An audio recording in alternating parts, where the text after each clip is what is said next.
packing this time of year isn't limited to summer vacations. Half of Americans who move each year do it during the summer. For more now on how you can cut costs and maximize value, we're joined by Kelli Grant, senior consumer reporter for smartmoney.com. Good morning. Good morning. So let's talk about the different aspects of moving, because you have some great tips on how you can save some cash. The first one depends on the time of year you decide to move, but the summer's such a hot time. Summer is a hot time to move, and that's, of course, why you're going to pay the most this time of year. So if you can wait until fall, that's really going to save you easily about 50%. If you can't wait, then at least try to avoid the weekends and the very beginning and the end of the month. That's when leases turn over. So if you can avoid those times, you can save a decent amount of money. The moving companies give you those estimates, and for me, that's been my arch nemesis over the years, because they're never what they say, and it's always a very complicated process.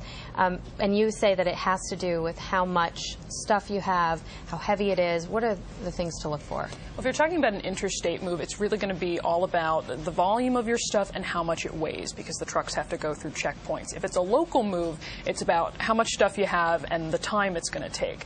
Either way, the more stuff you have, the more money you're going to pay. So as you're packing, resist the urge to start shoving stuff in boxes and actually sort through it and make a pile to keep, a pile to toss, a pile to donate. In the end, you'll have a lot less stuff, and you can save some money that way. You'll be a lot lighter. Now, what about shopping around? Where can you find the best deal, and what are things to keep in mind?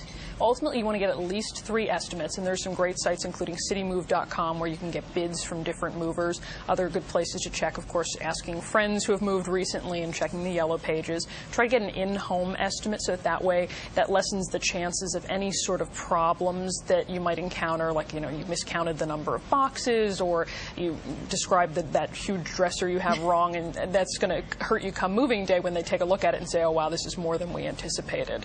And then, of course, check the reputation on the Better Business Bureau and sites like that. What are ways that you can save money as far as doing the work yourself beforehand? I imagine packing some of the stuff, but maybe that's not something you actually want to do.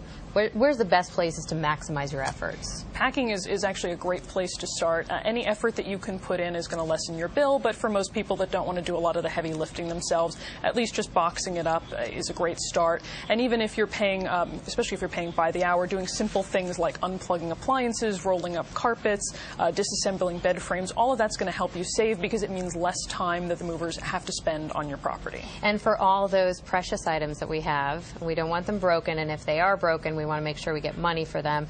What are the things you should look for as far as insurance coverage? You really do want to consider that insurance, because you're giving over everything that you own to one moving company. And even if they're great, I mean, accidents do happen. So first stop is to check with your homeowner's insurance. A lot of policies do cover items in transit, but you want to know that before you take on this. Then you can also get valuation from your moving company. And if that is the case, then you want to ask them exactly how they decide the value of the items if there's a problem. A lot of these policies pay by weight and not by replacement value. So if you have something that's really light but also very expensive, like a flat screen TV, you're going to get maybe a couple bucks for it, which is really going to be obviously not enough to replace that TV. Wow, yeah, you can't even go shopping around for a little one. All right, Kelli Grant, senior consumer reporter for smartmoney.com. Kelli, as always, thanks. Thank you.